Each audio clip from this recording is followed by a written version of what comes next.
The stars are right, and that means it's time for another episode of The Whisperer in Darkness.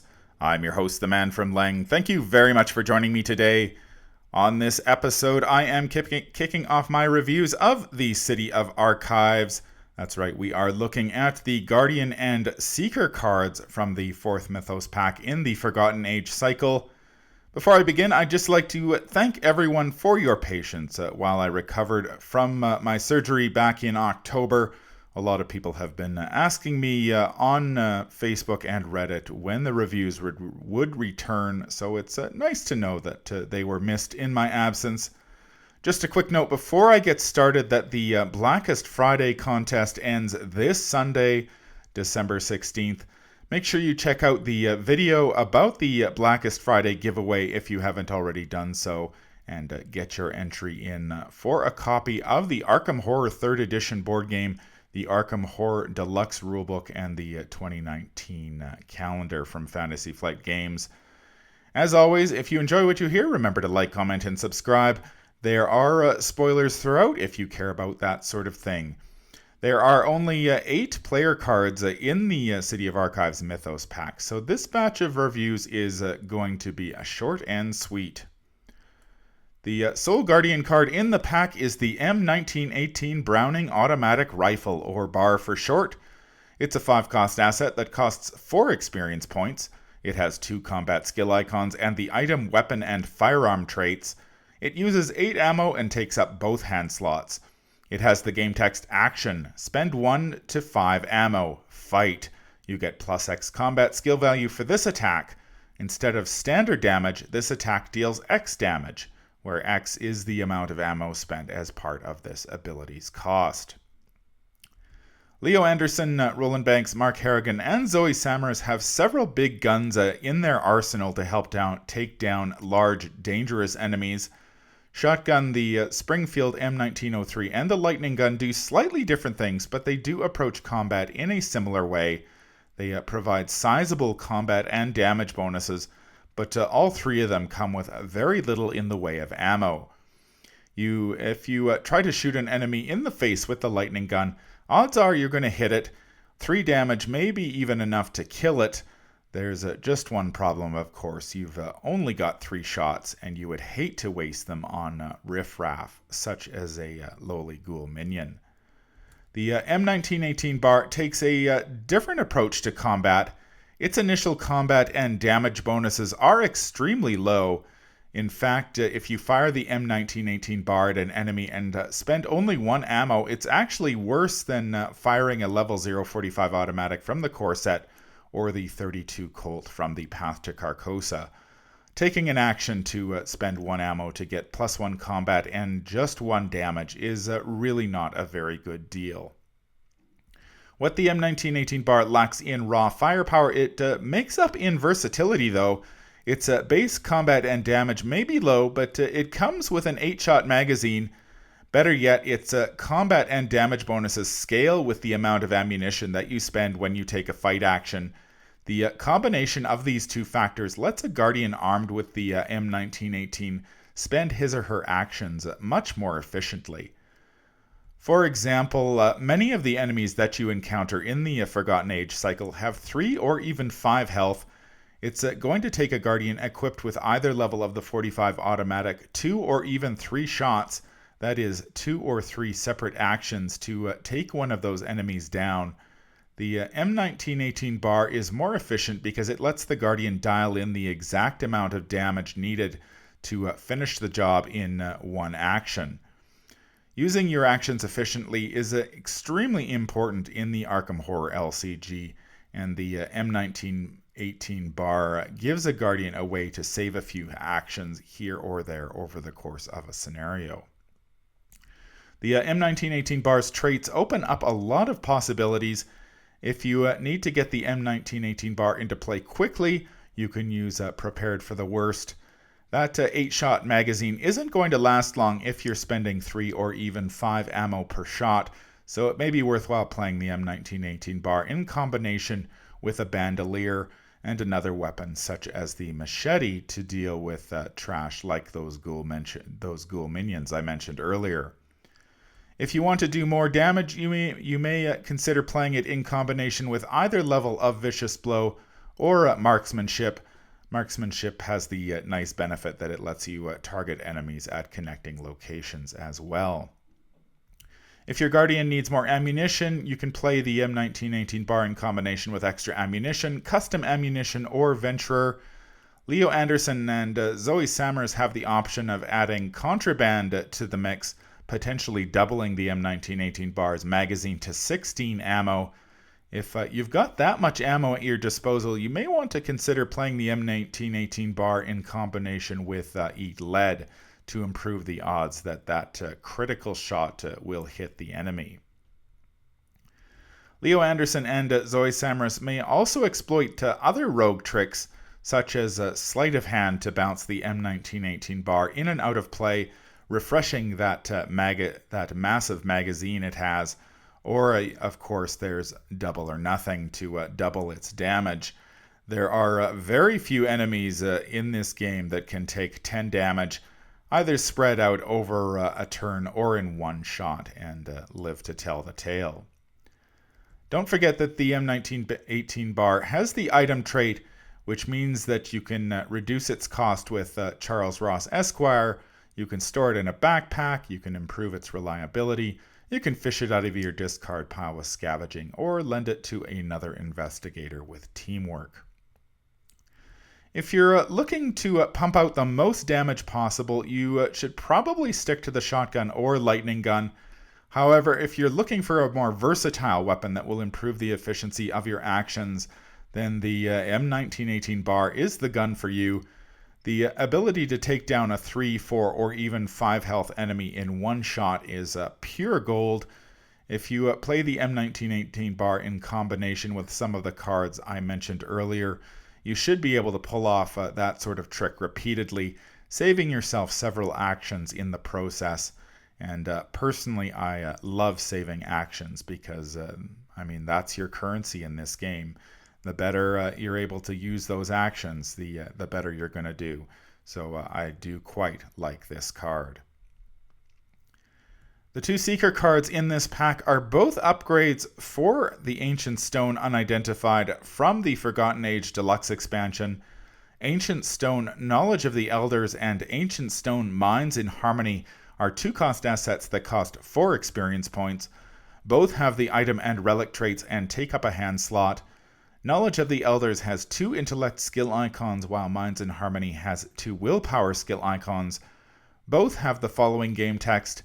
You can only include this asset in your deck by upgrading it from Ancient Stone Unidentified, and only if you have identified the stone in your campaign log. Both use X secrets, where X is the number in parentheses next to you have identified the stone. Knowledge of the Elders has the following response. When you draw any number of cards, spend that many secrets, deal that much damage to an enemy at your location. The response on Minds in Harmony is similar to that. When you draw any number of cards, spend that many secrets, and heal that much horror from a card at your location. The unidentified assets are among my favorite cards in the game, at least from a thematic perspective, and I always look forward to seeing what their upgrades will do. Ancient Stone Unidentified changed up the equation slightly, since you had to spend 1 experience point to purchase it before you could get a start on identifying it.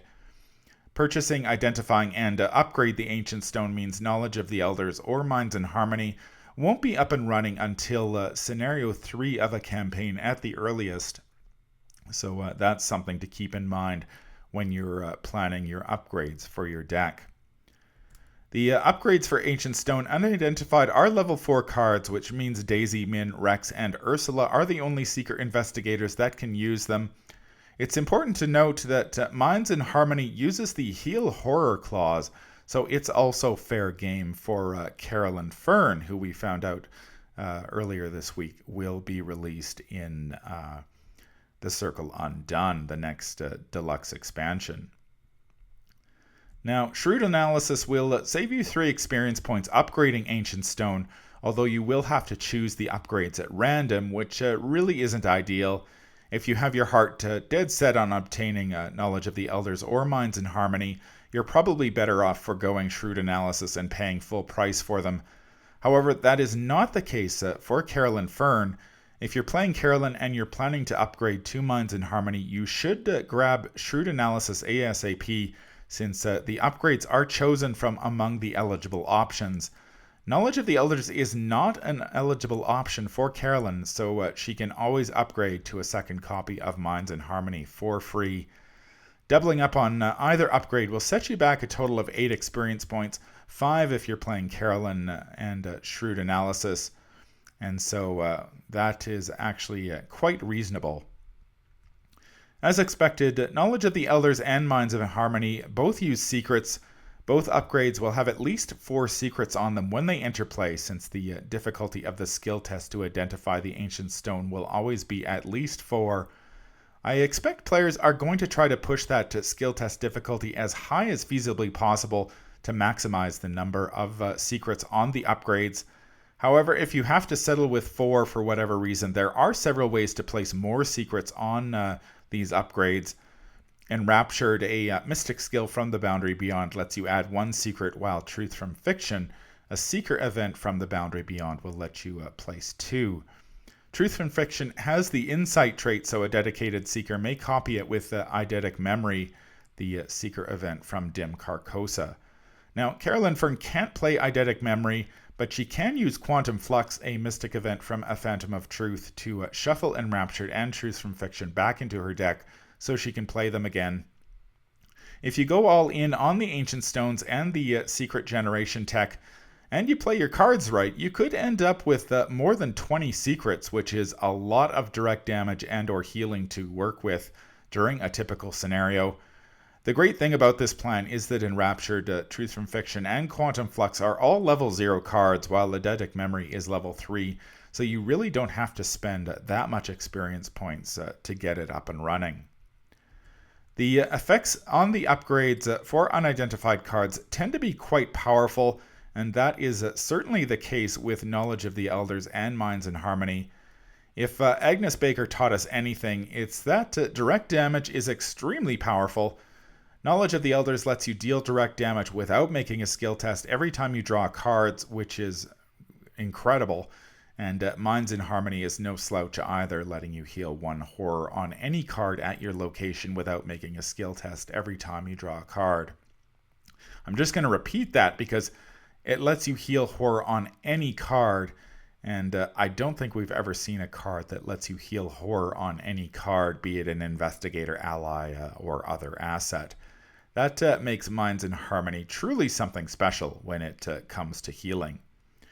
Now, if you want to trigger either Knowledge of the Elders or Minds in Harmony, you need to draw a card, which is an exceptionally low bar to clear. There are so many ways to draw cards in this game that it would take me probably another 20 or 30 minutes to list them all. Any investigator may take an action to draw a card. Every investigator draws a card during the upkeep phase. Each Seeker investigator has an Elder Sign ability or signature asset that lets them draw cards. And then, of course, there are the multitude of other assets, events, and skills that let you draw cards, from Arcane Initiate to Unearth the Ancients and everything in between. Now, it's not really a question of whether you can draw cards, but how many cards you want to draw. If you're playing Knowledge of the Elders, you can draw 1 card at any time using cards such as Analytical Mind, pinging enemies with 1 damage at a time a la Agnes Baker, or you can play Cryptic Research from the core set or Feed the Mind from the Depths of Yoth to draw a fistful of cards, leveling the equivalent of a shotgun blast at an enemy. Minds in Harmony works much the same way. You can draw 1 card at a time to provide spot healing, or draw a bunch to bring an investigator back from the brink of defeat. Now, theoretically, you could use Feed the Mind to heal all the horror on an investigator on the verge of insanity. That is some serious power. Investigators using Knowledge of the Elders and Minds in Harmony will likely want to include a variety of draw effects in their decks, so they have a variety of damage and healing options available to them. As I mentioned at the top of this review, the unidentified assets are among my favorite cards in the game, and I can't wait to play around with the upgrades for Ancient Stone Unidentified. I like Knowledge of the Elders slightly more than Minds in Harmony because I think the game tends to prioritize damage effects over healing effects, but I think both cards are incredible at what they do. If you're playing either card in combination with cards that add secrets to assets, you could do some serious work during a scenario. I mean, imagine facing a boss, knowing you can hit him for at least 4 to 8 damage just for doing what comes naturally during the upkeep phase. Or playing the Path to Carcosa, knowing that you can heal 4 to 8 horror each scenario. I, for one, really like the sound of that, and I think these cards are really good stuff from designer Matt Newman. That's going to do it for my review of the Guardian and Seeker cards in the City of Archives. All three of these cards have the potential to see play. The M1918 bar is a solid weapon that approaches combat slightly differently than the other big guns that we've seen so far in this game, and that's great for players who are willing to sacrifice a little bit of damage output for a little more finesse.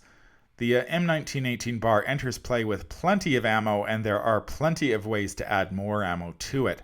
So I expect to see a lot of Guardians firing this gun on fully automatic in the future. Seekers also receive 2 powerful cards in the upgrades for Ancient Stone. The big question for Seekers is whether they're going to draw 1 card at a time, spreading that damage or healing over the course of several rounds, or whether they're just going to play cards like Cryptic Research and draw a fistful of cards and do some burst damage or healing. There are plenty of ways to add more secrets to these upgrades. On the cheap, they are level 0 cards, so you should have more than enough secrets to carry you through the typical scenario. Good stuff for the Seekers and Guardians in this pack. That's going to do it for my review. If you enjoy what you hear, remember to like, comment, and subscribe. If you have any questions or you'd like to contact me, I can be reached at manfromleng@gmail.com. I'm also on Twitter at manfromleng. Until the stars are right, keep your shotgun close and your elder sign closer. Take care out there, and happy investigating.